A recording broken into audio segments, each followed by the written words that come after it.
Bonjour et bienvenue dans cette vidéo dans laquelle nous allons étudier 4 actions permettant d'investir sur le métaverse. Si ce n'est pas déjà fait, je vous invite à vous abonner à la chaîne YouTube en cliquant sur le bouton s'abonner sous la vidéo et activer la clochette des notifications. Ça vous permettra d'être informé de la sortie des prochaines vidéos. Et également en cliquant sur le premier lien en description de cette vidéo, vous recevrez gratuitement le nom de la dernière action que j'ai ajoutée à mon portefeuille boursier. Et j'irai plus loin en vous expliquant les stratégies que j'utilise pour investir en bourse. Nous allons commencer par définir ce qu'est le métaverse. On en entend de plus en plus parler. Alors, premièrement, le terme métaverse vient de la contraction des mots méta et universe, qu'on pourrait traduire par au-delà de l'univers. Alors, métaverse, c'est en anglais, et en français, vous entendrez métavers, qui est la contraction de méta et univers. Concernant la définition elle-même du métaverse, alors on peut définir cette notion de métaverse de plusieurs manières différentes, étant donné que c'est quelque chose qui est relativement nouveau et dont les usages évoluent. De nouveaux usages apparaissent régulièrement. Mais la définition que je m'en fais moi, en ce moment, est un monde virtuel et fictif dans lequel les utilisateurs évoluent en 3D sous la forme d'un avatar. Et dans ce monde virtuel en 3D, eh bien, les utilisateurs peuvent jouer, travailler, faire des rencontres, acheter des œuvres d'art, faire du commerce, acheter des logements, même regarder des concerts d'artistes virtuels ou de vrais artistes. Et bien sûr, les usages sont évolutifs, hein. Il en apparaît régulièrement et ça va vraiment se développer, selon moi, fortement dans les prochaines années. Alors, est-ce que tout cela est une bonne ou une mauvaise chose? Bien sûr, chacun se fera son propre avis. Je vous avoue que moi, quand j'ai commencé à entendre parler du métaverse, j'étais plutôt réticent, et jusqu'à il n'y a pas si longtemps d'ailleurs. Mais plus je m'y intéresse et plus je vois les projets qui se créent, et plus je me rends compte que, comme dans tout service ou tout bien ou tout objet, eh bien, selon l'utilisation que l'on en fait, il peut y avoir du bon ou du mauvais. Et dans le métaverse, eh bien, je découvre des usages qui me paraissent être des progrès. Par exemple, le métaverse pourrait permettre de rendre visite à un proche qui est malade et qu'on ne pourrait pas visiter dans la vraie vie, si vous voulez, parce que soit il est loin ou soit pour des mesures sanitaires. Eh bien, on pourrait donc le rencontrer dans le métaverse. Alors, vous me direz, on peut déjà faire des visios, mais tout l'univers du métaverse permettrait d'avoir une expérience beaucoup plus intéressante et beaucoup plus plaisante. En tout cas, j'ai une conviction assez forte sur le fait que le métaverse va inévitablement se développer de plus en plus. Bien sûr, il n'est pas possible de prédire à quelle vitesse cela va arriver. Maintenant, nous allons voir comment concrètement faire pour investir sur le métaverse. Alors, il est possible de le faire en investissant dans des sociétés qui elles-mêmes ont des projets liés à ce domaine-là. Alors, le choix le plus évident est d'investir dans Meta Platforms, qui est le nouveau nom de Facebook, puisque Facebook a changé de nom en 2021 justement pour être cohérent avec la nouvelle orientation du groupe qui est d'investir massivement dans le métaverse. D'ailleurs, l'annonce avait été faite le 28 octobre 2021, l'annonce du changement de nom, le 28 octobre 2021 par Mark Zuckerberg. Et comme vous le voyez sur ce graphique, qui est un graphique issu de Google Trends, donc qui représente l'évolution du nombre de recherches sur le mot métaverse dans Google, vous voyez que les recherches sur le mot métaverse ont explosé sur Google en octobre 2021, en grande partie suite à l'annonce du changement de nom de Facebook.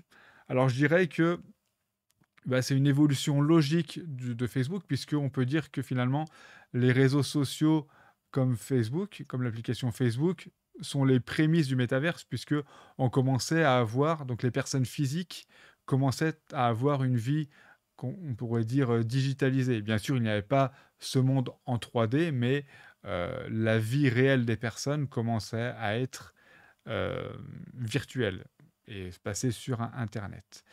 D'ailleurs, en début 2014, alors à l'époque, beaucoup de personnes, et moi y compris, se demandaient pourquoi Facebook faisait ça, mais ils ont acquis la startup en réalité virtuelle Oculus. Alors, les usages paraissaient vraiment futiles à l'époque, mais en 2021, par exemple, il y a une application pour le casque de réalité virtuelle Oculus qui permet de participer à des rencontres virtuelles de travail en personne, entre guillemets.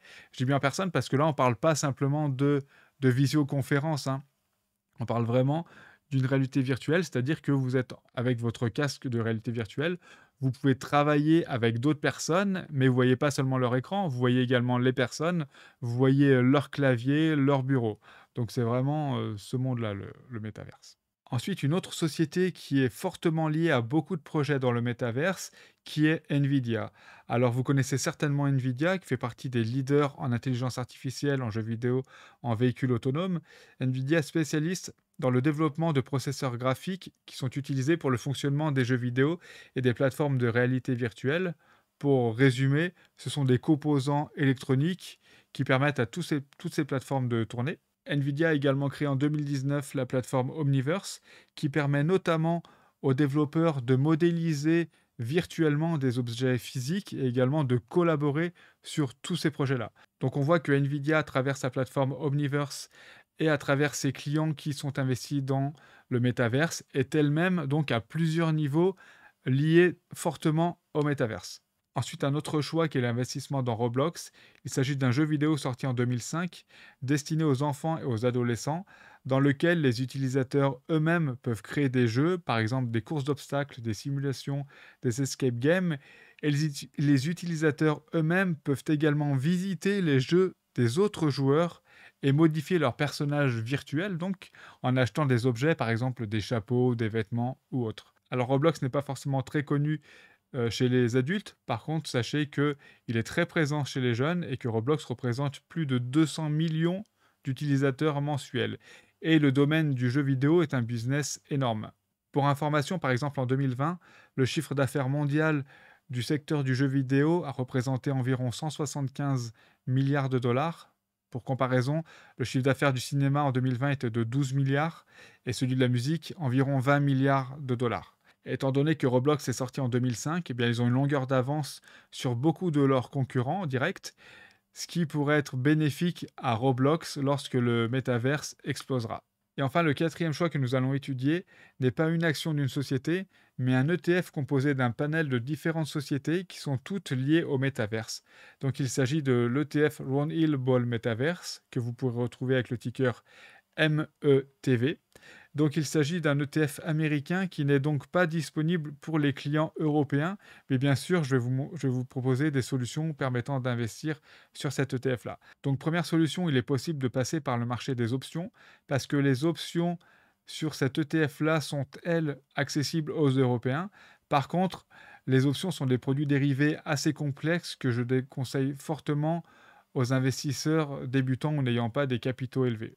Et la deuxième solution qui est plus simple est de se rendre sur le site internet de l'émetteur de l'ETF lui-même. Je vous mettrai le lien de cette page dans la description de la vidéo si vous voulez aller voir. Puis, en descendant sur la page, eh bien, vous allez avoir tout simplement la composition de l'ETF. Alors, la composition est mise à jour quotidiennement, apparemment, sur ce site-là. Donc ici, vous avez les principales composantes de l'ETF, donc elles sont toutes classées par poids, et on voit qu'on a par exemple Nvidia, on a Meta Platforms, on a Roblox, vous voyez les sociétés dont on a parlé dans cette vidéo, et il y en a beaucoup d'autres, donc ça vous donnera d'autres idées.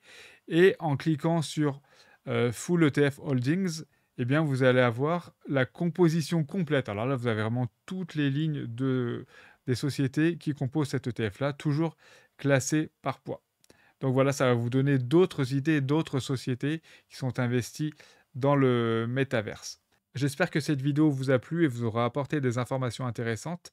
Si c'est le cas, n'hésitez pas à me le dire en commentaire de la vidéo et à la partager auprès d'autres investisseurs qui sont intéressés par le métaverse.